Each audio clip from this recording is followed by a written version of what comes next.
सांगलीचे पोलीस अधीक्षक डॉक्टर बसवराज तेली यांनी नुकत्याच सांगली जिल्ह्याअंतर्गत पोलीस अधिकाऱ्यांच्या बदल्या केल्या। त्यानुसार सांगली शहर पोलीस ठाण्याचे कार्यभार विश्रामबागचे पोलीस निरीक्षक संजय मोरे यांची बदली सांगली शहर पोलीस ठाणे येथे करण्यात आली।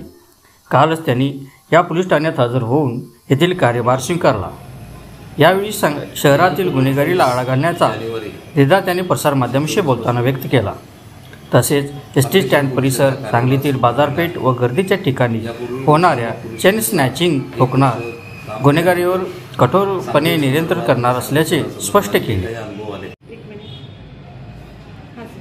दिनांक 25 जानेवारी 2024 पासून सांगली शहर पोलीस स्टेशनचा कार्यभार स्वीकारलेला आहे। यापूर्वी विश्रामबाग पोलीस स्टेशनला 1 वर्ष काम केल्यानंतर सांगली संदर्भात आणि सांगली शहरासंदर्भात जे काही अनुभव आले त्याचा वापर करून सांगली शहराकरता एक ॲक्शन प्लॅन तयार करण्यात येईल। प्रथमतः पोलीस ठाण्यास येणारे जे नागरिक आहेत त्या नागरिकांसाठी फ्री रजिस्ट्रेशन, गुन्ह्याचं त्वरित नोंद आणि त्याचं निराकरण निरसन हे करण्यावर ह्या पोलीस स्टेशनला यापुढे भर दिला जाईल।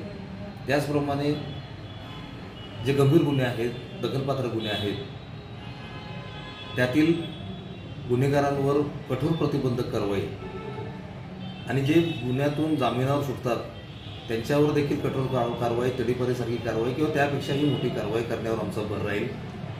अदखलपात्र गुन्ह्यामध्ये देखील त्या गुन्ह्याचं परिवर्तन नंतर गंभीर गुन्ह्यामध्ये होऊ नये याकरता योग्य ते काउन्सिलिंग आणि जर काउन्सिलिंगमधून जर साध्य होत नसेल तर प्रतिबंधक कारवाई यावर आता भर दिला जाईल। त्याकरता काउन्सिलिंग आणि प्रतिबंधक कारवाई कक्ष नव्याने सुरू करण्यात आलेला आहे। त्यामध्ये एक सक्षम कर्मचाऱ्यांची नेमणूक करण्यात आलेली आहे। त्याचप्रमाणे जे गुन्हे प्रकटीकरण पथक आहे, DB पथक आहे, त्याचं पुनर्गठन करून त्याच्यामध्ये चांगल्या कर्मचाऱ्यांचा अंतर्भाव करून गुन्हे